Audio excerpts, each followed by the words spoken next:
কাল একটা স্বপ্ন দেখে খুব চিন্তিত হয়ে আছি। কি করা যায় বলতো? আগে মহারাজ, আগে তো স্বপ্নটা শুনি, তারপর কি করা যায় সেটা ভাবা যাবে। হ্যাঁ, ঠিক ঠিক, আমি স্বপ্নটাই তো বলিনি। তাহলে শোনো সবাই, ভগবান আমাকে বললেন রাজ্যে সবাইকে কিছু খাবার জিনিস দান করতে, যাতে তারা খেয়ে খুশি হয়। কিন্তু সেটা যে কি তাই ভেবে পাচ্ছি না। মহারাজ, সামনেই বড়দিন, সাহেবরা সেদিন কেক খায়। আমরা যদি নগরের সবাইকে কেক বানিয়ে খাওয়াতে পারি তবে তারা খেয়ে খুশি হবে।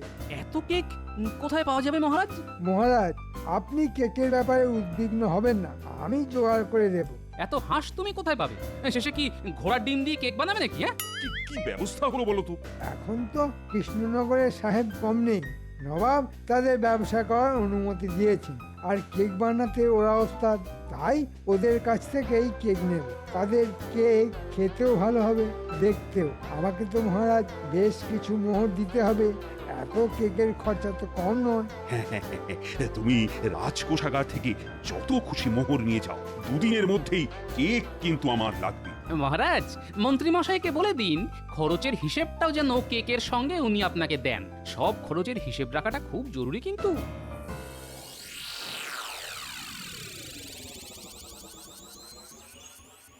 সাহেব, আমাদের কেক দাও, আমরাও কেক খাবো।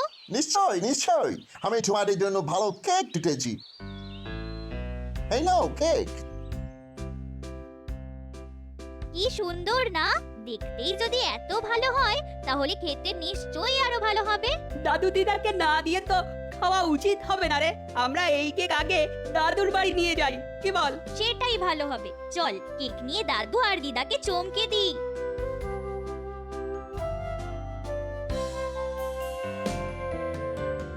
আরে গোপাল যে, এসো এসো এসো এসো, ক্ষীরের পিঠে খেয়ে যাও, একদম টাটকা। খেতেই তো এসেছি, তা দাও খান বিশেক পিঠে। এই তো চাই, এই তো চাই। লোকে যেখানে ওই পিঠে ছেড়ে কেক খায় কে জানে, তাও যদি টাটকা হতো। হ্যাঁ, এই সময়ে কেকের এত চাহিদা হয় যে সাহেবেরা পচা ডিম দিয়ে কেক বানায়, সস্তায়ও দেয়, লোকে সেটাই কিনে খায়। হ্যাঁ, একবার ওই মুখ দিয়ে দেখো খেয়ে, দুবার আর খেতে চাইবে না। হ্যাঁ, পচা ডিম মানে মন্ত্রী সস্তায় ওই ডিম দিয়ে তৈরি কেক নিয়ে যাবে, হ্যাঁ, আর বাকি মোহর নিজের কাছে রাখবে। তা যা বলেছো ভাই, কৃষ্ণনগরের মিষ্টি ছেড়ে লোকে এখন কেক খাচ্ছে। সত্যি কথা বলতে কি, নবাবের উচিতই হয়নি সাহেবদের এখানে ব্যবসা করার অনুমতি দেওয়া। এটা কিন্তু একদম ঠিক কথা বলেছো গোপাল। ওই তো একটা সাহেবের দোকান, গিয়ে কথা বলি। এমন দরদাম করবো না, সাহেব পালিয়ে বাঁচবে। আসুন আসুন, ভালো কেক লইয়া যান, নিজে খাইবেন অন্যকে খাওয়াইবেন। না না, আমি নিজে খেতে আসিনি, কেক নিয়ে যেতে এসেছি। বাহ বাহ, আপনি তো মশাই রাইস আদমি আছেন, তা কত কেক লাগিবে? ধরে নিন 500 কেক। 500 কেক, সেটা অনেক দাম পড়িয়া যাইবে। দাম পড়িয়া যাইবে মানে? এত কেক নেব তাও দাম পড়ে যাবে? এটা কৃষ্ণনগর, রসের জায়গা, এখানে ব্যবসা করতে গেলে দাম কম নিতে হবে, বুঝলে সাহেব? আমরা সারা বিশ্বে ব্যবসা করিয়া বেড়াই, আমাদের আপনি ব্যবসা শিখাইবেন? আগে কত দিতে পারিবেন সেইটা বলুন। 500 কেকের জন্য দিতে পারি 5 মোহর, এতে আপনার পোষালে দেবেন, নইলে দেবেন না। দিতে পারিব না তো একবারও বলি নাই, কিন্তু সেই কেক হইবে পচা হাঁসের ডিমের, চলিবে? হ্যাঁ হ্যাঁ, চলবে। আমি তো আর খাবো না, বিলিয়ে দেব। ঠিক আছে, কবে লাগিবে? বড়দিনের দিন সকালে।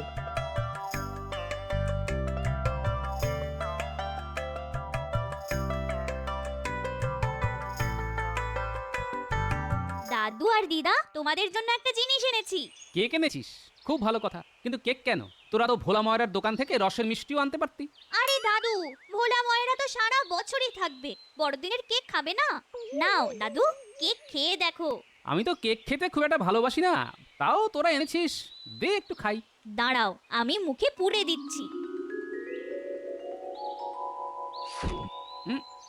এই বাবা, একটা পচা পচা গন্ধ পাচ্ছি। খেতে মোটেই ভালো হয়নি। নেহাত তোরা এনেছিস তাই খেলাম।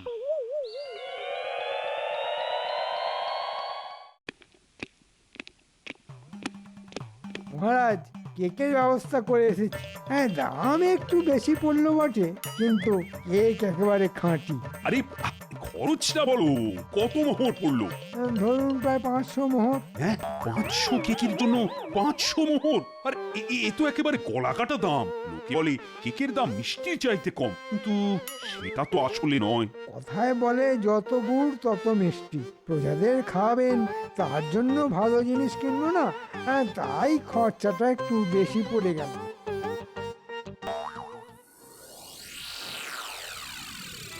ওরে ওরে বাপ রে বাপ, গিন্নি গিন্নি পেটের ব্যথায় যে বিছানা থেকে উঠতে পারছি না।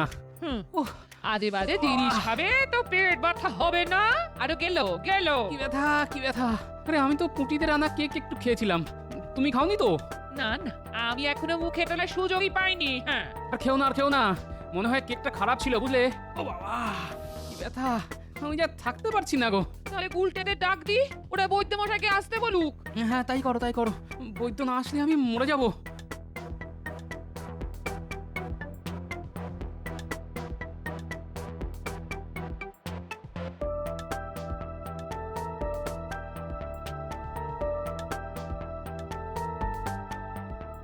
পেটে পেটে বিষ ঢুকেছে তোমার। কি খেয়েছিলে বলো তো? ওই বড়দিন উপলক্ষে পুটিরা একটা কেক নিয়ে এসেছিল, সেখান থেকে একটুখানি খেয়েছিলাম। সেখান থেকেই হয়েছে। কেন যে ওই পচা ডিমের কেক খেতে চাও জানি না বাবা। বিষাক্ত জিনিসের এক টুকরোই যথেষ্ট। গোপাল গোপাল, তুমি কিন্তু ওই কেক পেক আর খেতে যেও না। আর পুঁটি গুলটে তোদেরও বলছি, ওসব জিনিস খাওয়া ঠিক নয়, বুঝেছিস? শোন গুলটেন ন্যাপলা, তোরা যে দোকান থেকে কেক কিনেছিলি সেই দোকানের উপর নজর রাখিস।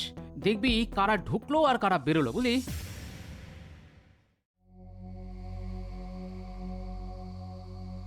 দেখ দেখ উল্টে, কে দোকানে ঢুকছে। এ সেই লোকটা রে, যে দাদুকে একবার পচা ডিম দিয়েছিল। সেই লোকটা এখানে কি করছে রে? নিশ্চয়ই পচা ডিম বেচতে এসেছে। দাঁড়া, ডিমগুলো তো এখানেই আসবে, তখনই বুঝতে পারবো ডিম পচা না টাটকা। আজ কথা দিয়ে মানিয়াছো, টাটকা দাম দিতে পারিব না কিন্তু। এই দামে টাটকা ডিম পাওয়া যায় সাহেব? আমার কারবারি তো পচা ডিম বেচা। এই দামে কে তোমাকে ডিম দেবে? এখানে আমি একজনই যে পচা ডিম বেচে। থাকি আর জানি না ভাবিয়াছো, তার কারণেই আমার দোকানে কেমন ভিড় দেখো। লোককে সস্তায় মাল বেচিলেই তাহারা আসবে, কিন্তু তাহারা কত বোকা। তাহারা জানিতেও পারিল না যে কিভাবে আমি এত সস্তায় মাল বিক্রয় করিতে পারি। কি শয়তানেরা, পচা ডিমের কেক বানাচ্ছে আর আমরাই সেটা কিনে নিয়ে যাচ্ছি আর বাড়িতে বসে খাচ্ছি। দাদুর পেটের যে অবস্থা হয়েছিল সেটা তো এই রকম কেক খাওয়ার জন্যই। ওই তো এক্ষুনি ডিম ফাটাবে, তখনই বুঝবো ডিম পচা কিনা। ফাটাচ্ছে ফাটাচ্ছে, বাবারে, উফ কি গন্ধ, বাপরে বাপ! এগুলো দিয়ে ওরা কেক বানাবে? এক্ষুনি এখান থেকে চলে যেতে হবে। উফ বাবা, কি গন্ধ! হ্যাঁ, আমার যা দেখার তা দেখা হয়ে গেছে। পচা ডিম যে লোকটা বিক্রি করে সে এখানেও পচা ডিম দেয়। আমরাও নিজের চোখে দেখে এসেছি, পচা ডিম ফাটানো হচ্ছে। বাপরে, গন্ধে পালিয়ে এলাম। এবার চল, দাদুকে সব বলতে হবে। একটু দাঁড়িয়ে যা, ওই দেখ কে আসছে, মন্ত্রী মশাই। মন্ত্রী মশাই এই দোকানে? তার মানে মহারাজ যে বড়দিনের দিন সবাইকে কেক খাওয়াবে বলেছে, সেটা মন্ত্রী মশাই এখান থেকেই নেবেন। আচ্ছা, আর কিছু দেখার নেই, এখন দাদুকে সব বলতে হবে। জমিয়ে শীত পড়েছে, তাই খেজুর গুড়ের পিঠে করব বলে নলেন গুড় এই হারানের দোকান থেকে কিনে নিয়ে এসেছিলাম। কিন্তু তোমার যে শরীরের অবস্থা, তাতে আর করতে সাহস পাচ্ছি না। আরে বৈদ্যর ওষুধ খেয়ে আমি তো একেবারে সুস্থ হয়ে গেছি। তুমি নলেন গুড়ের পিঠে করবে আর আমি খাবো না, এটা হতে পারে? আচ্ছা আচ্ছা আচ্ছা, তুমি কি বানাবে বললে? নলেন গুড়ের পিঠে? পিঠে পিঠে, হ্যাঁ, পেয়ে গেছি, পথ পেয়ে গেছি গিন্নি। তুমি যে দোকানটার উপর নজর রাখতে বলেছিলে, আজ আমরা তাই করেছি, আর অনেক কিছু দেখে ফেললাম। কি দেখলি শিগগিরই বল। দেখলাম যে লোকটা তোমায় পচা ডিম বিক্রি করেছিল সে ওই দোকানে পচা ডিম দিয়ে গেল, আর তারপরেই মন্ত্রী মশাই সেই দোকানে গিয়ে ঢুকলো। তাহলে তো সোনায় সোহাগা, একে মন্ত্রী তাই পচা ডিম বিক্রেতা, একেবারে দুয়ে দুয়ে চার। আচ্ছা গিনি, তুমি যেন কি বানাবে বলেছিলে?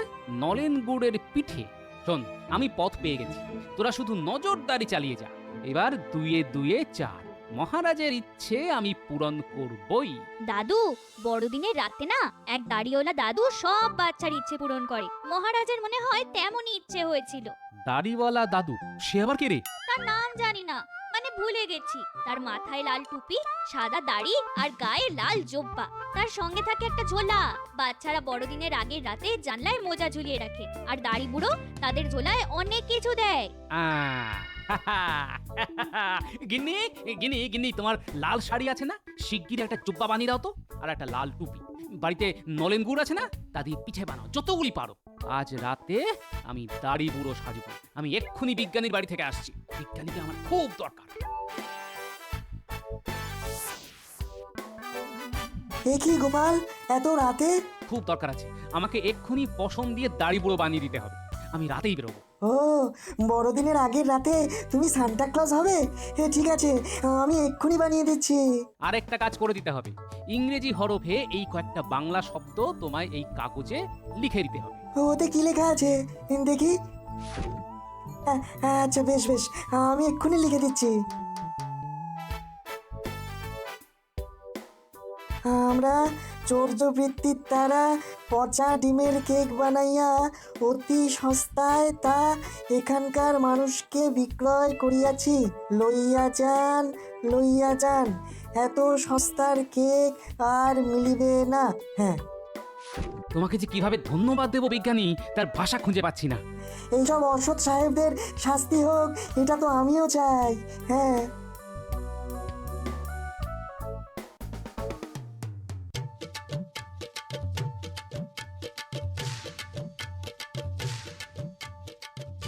যাক, গিন্নি সময় মতো পিঠেগুলি ঝুলিতে দিয়ে দিয়েছি। ওই যে একটা বাড়ি, ওই বাড়িতে একটা বাচ্চা ছেলে থাকে। এই যে মোজা ঝুলিয়ে রেখেছে, দিলাম ওকে একটা পিঠে।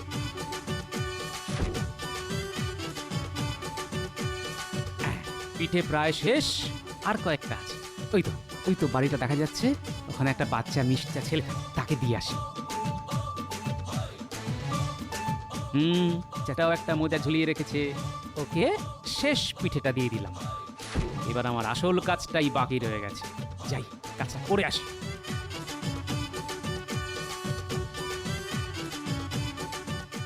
এবার এই কাগজটা দোকানের সামনে লটকে দিয়ে আসি।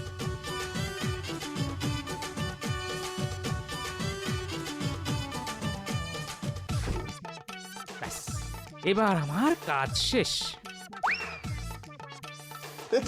আমার দোকানের সামনে কে কি সব লিখে রাখা গেছে?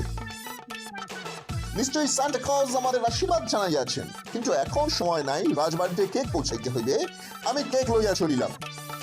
মা মা দেখো, সেই দাড়ি বুড়ো একটা পিঠে রেখে গেছে। মা মা দেখো, মা দেখো। আমা, তাই তো, তাহলে এতদিনে দাড়ি বুড়ো তোর কথা শুনলো। ও বাবা দেখো, এক দাড়ি বুড়ো কি রেখে গেছে।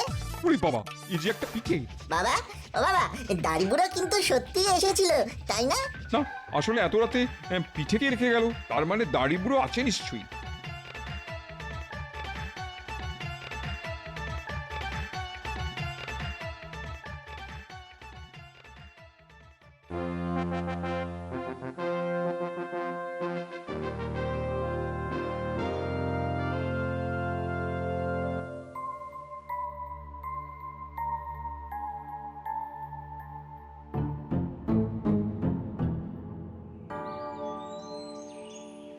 গুড মর্নিং মহারাজ।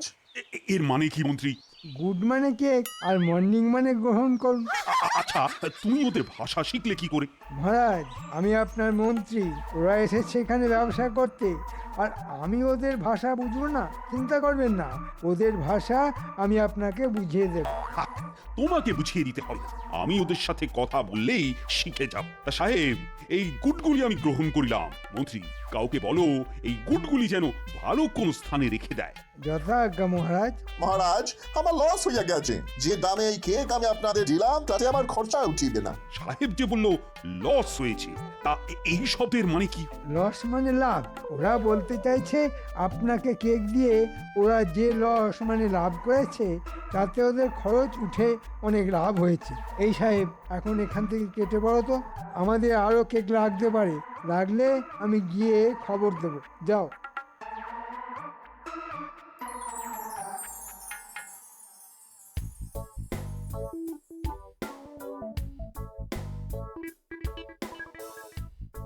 যাক, সব কাজ হয়ে গেছে। সব বাচ্চাদের ঝোলায় ওদের দিদার বানানো পিঠে দিয়ে এসেছি। আমরাও পেয়েছি। তোমার জন্য বসে থাকতে থাকতে ঘুমিয়ে পড়েছিলাম। এবার যাওয়া যাক সেই সাহেবের দোকানে। তোরাও চল, মজা দেখতে পাবি।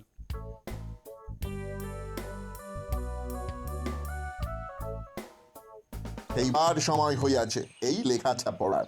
এটা নিশ্চয়ই সান্টা ক্লজ নিজে লিখিয়া গিয়েছে। সান্টা ক্লজ নিজে লিখেছে? এটা তাহলে কোনো মন্ত্র। সাহেব, তুমি জোরে জোরে পড়ো। হ্যাঁ, এইখানে লেখা আছে। আরো জোরে পড়তে হবে, সবাই যাতে শুনতে পায়। ও শিওর, হ্যাঁ। আমরা সূর্য বৃত্তির দ্বারা পচা ডিমের কেক বানাইয়া এখানকার মানুষকে সস্তায় বিক্রয় করিয়াছি। আসুন আসুন, সস্তায় পচা ডিমের কেক লইয়া যান। দেখলে দেখলে কিভাবে আমাদের ভালো কেক বানাবে বলে পচা ডিম খাইয়েছে। এদের ডিম খেয়েই আমি প্রায় মরণের মুখ থেকে ফিরে এসেছি। কেকগুলি ওদের মাথায় মাখাও, এমন ভাবে মাখাও যাতে আর চিনতেই না পারা যায়। আমি এই মাখানো শুরু করছি, সবাই দায়ী কর। এদেরকে খেয়েই আমার গিন্নি এখনো ছাদা থেকে নড়তে পারছে না। আমিও এই মাখানো শুরু করলাম। পুটি, গুলটে, নেপলা, তোরাও আচ্ছা করে এই সাহেবটাকে কেক মাখা। ওদের চালাকি আমরা বার করছি।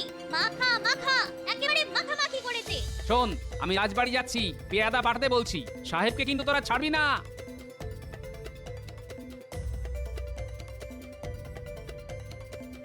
হ্যাঁ, আমি রাজ্যবাসীকে পচা ডিমের কেক খাওয়াতে যাচ্ছিলাম। হায় হায় হায়, কি সর্বনাশ হতো।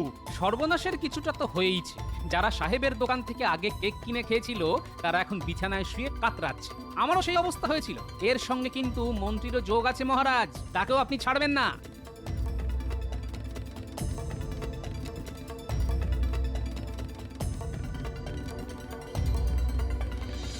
কেক মাখা অবস্থায় এইটাই সেই সাহেব? মহারাজ, এই সাহেবের দোকান থেকেই সস্তায় কেক কিনে খেয়ে আমার পুরো পরিবার আজ বিছানায়। এর কঠিন শাস্তি হওয়া উচিত। মহারাজ, এরা পচা ডিম দিয়ে কেক বানায়। আমি কোনো অন্যায় করি নাই মহারাজ। আপনার মন্ত্রী মাত্র 5 মোহর খরচা করিয়া 500 কেক চাহিয়াছিল। তা কি করে সম্ভব মহারাজ? এই পচা ডিম কিনিয়া কেক বানাইয়াছিলাম। Yes, মহারাজ, believe me. সাহেবটাকে বাগানে নিয়ে যাও। ওখানে একটা গর্ত করা আছে সার তৈরির জন্য। সেখানে সাহেবটাকে নিয়ে গিয়ে ফেলো। তারপর তার উপরই ওরই বানানো কেক ঢালতে থাকো। আমি নবাবকে খবর দিচ্ছি যে তিনি যেন সাহেবটাকে ধরে নিয়ে যান। যাই, রাজবাড়ির দিকে যাই। এতক্ষণে সাহেব নিশ্চয়ই কেক দিয়ে গেছে।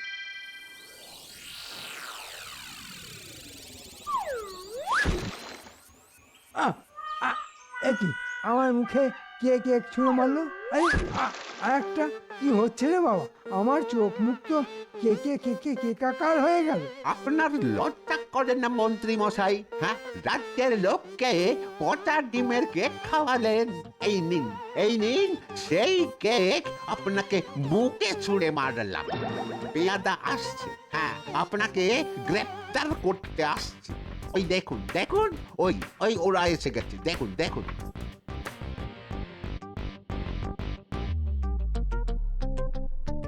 ছি ছি মন্ত্রী, তুমি সাহেবের সাথে হাত মিলিয়ে এই কাজ করেছো?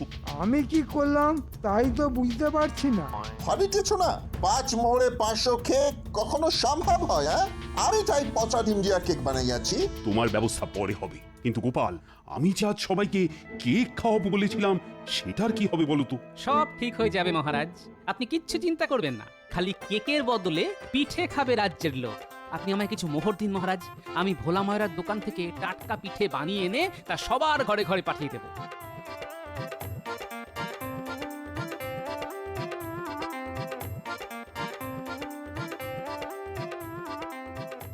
ভোলা দেখো দেখো কি এনেছি, চালের গুঁড়ো, গুড় আর দুধ।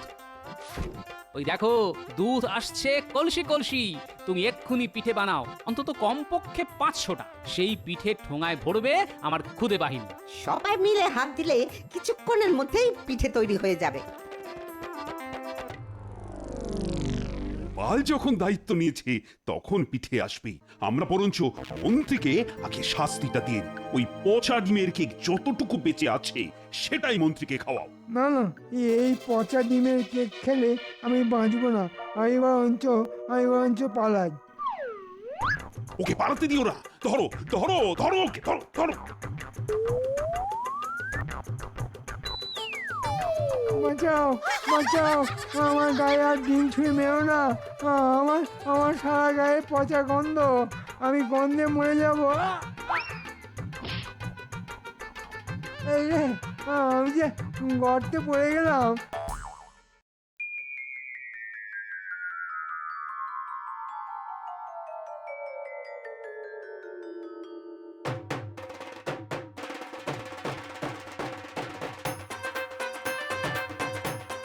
এই নে, এই ঠোঙায় পিঠে আছে, তোরা সবাই মিলে দৌড় লাগা, প্রত্যেকটা বাড়িতে বাড়িতে এই ঠোঙা পৌঁছে দে, সবাই যেন পিঠে খেতে পারে। যাক, সবার হাতে হাতে পিঠে পৌঁছে গেছে মনে হচ্ছে। মহারাজের ইচ্ছে পূর্ণ হয়েছে। কেকের বদলে ভোলা ময়রার পিঠে। আহ, আমার একটা গান মনে পড়ে যাচ্ছে। পিঠে খেলে পেটে সয়, মিছে কথা কভু নয়। ময়রা যখন ভোলা, মুখে মিঠাই গোলা। পিঠে খেলে নেই ভয়, পিঠে কিন্তু কেক নয়।